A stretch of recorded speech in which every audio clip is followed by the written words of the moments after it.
Welcome back to the Sanctuary of Christ for Life. As we approach the final journey of this series, I invite you into a space of profound reverence and deep physical rest. This is a story for the one whose body feels frail, whose spirit feels drained, and whose faith needs more than just words. It needs a divine encounter. Close your eyes. Let your heart settle into a slow, steady beat. Imagine a room filled with a soft, silver light, where the air is thick with the scent of ancient incense and the stillness of 1,000 prayers. This is the place where the physical meets the eternal. This is the story of a woman named Lydia and the sacrament of the silent room. Lydia was a woman who had spent her life serving others. She was a pillar of her community, a woman of deep prayer, and a faithful follower of the way. But as the years pressed on, Lydia found herself becoming a dry well. The stresses of life, the battles against the evil one in her city, and the constant demands of her family had left her physically and spiritually exhausted. She felt as though she were running on the fumes of her own willpower. Her joints ached with the weight of the world, and her mind felt like a parched field waiting for a rain that never came. She began to wonder if her faith was becoming a mere ritual, a set of habits performed by a tired body. She went to the services, she listened to the word, but she felt as though there was a glass wall between her and the presence of Jesus. She needed more than a sermon, she needed a transfusion of life. She needed to be reminded that her body was not just a machine, but a temple of the Holy Spirit, designed to be fed by the King himself. One evening, driven by a hunger she couldn't explain, Lydia entered the silent room of the great cathedral. It was a place where the sacrament was kept in a golden vessel, and the only sound was the flickering of the sanctuary lamp.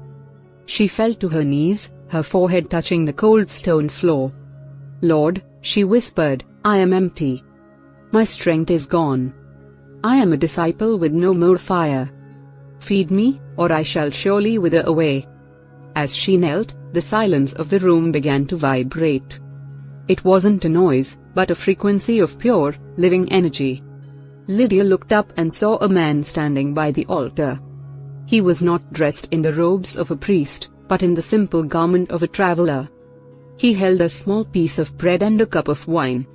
He didn't speak with a voice that filled the room, he spoke with a voice that filled her very cells. "Lydia," he said, "you have been trying to live for me, but you have forgotten how to live through me. You treat my word as a law, but you forget that my body is your bread. You treat my grace as a concept, but you forget that my blood is your life. You are weak because you are trying to sustain a spiritual life on a worldly diet." He stepped toward her and offered the bread. "Take and eat. This is my body, broken so that yours could be made whole. This is the manna that falls from heaven in the middle of your desert." Lydia took the bread.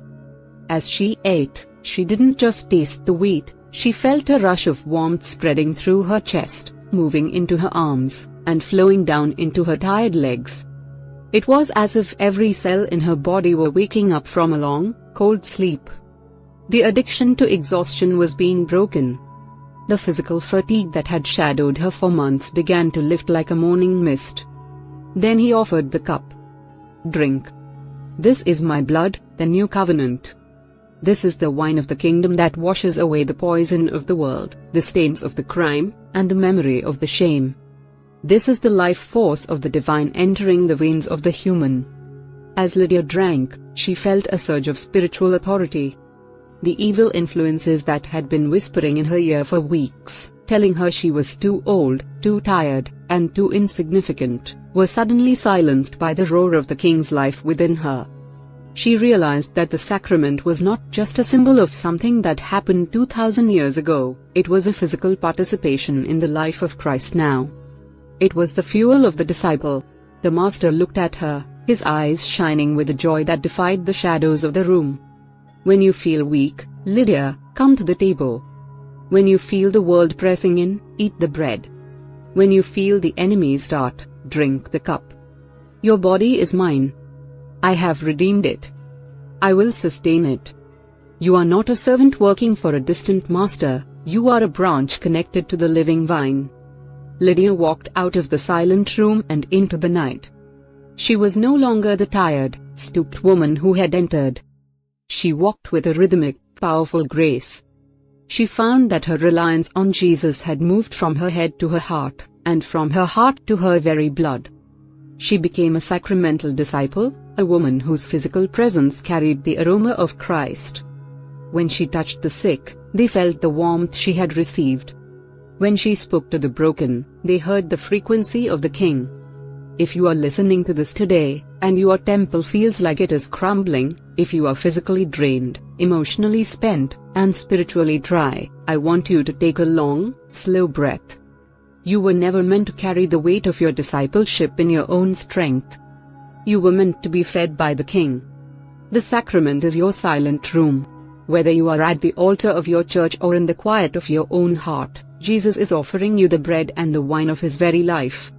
He wants to renew your youth like the eagles. He wants to strengthen your bones and clarify your mind. I want you to visualize yourself at that altar right now. See the Master handing you the bread of life. Feel the warmth of His blood entering your spirit. Take a deep breath in for 4 seconds. Hold it for 4 seconds, feeling the divine energy of the sacrament filling every corner of your body. Now, as you exhale for 8 seconds, let the fatigue, the sickness, and the heaviness leave you. You are being refueled. You are being restored. You are being reborn in this very moment. At Christ for Life, we believe in the power of the presence. Reliance on Jesus is a physical reality. He is the bread that satisfies and the wine that gladdens the heart. Stop trying to run on empty. Come to the table and be filled. Stay in this space of divine nourishment for a few more minutes. Feel the strength returning to your hands and the light returning to your eyes. You are a temple of the living God, and He loves to dwell within you. Thank you for walking this journey of faith with us. You are a disciple, you are a soldier, and you are a beloved child.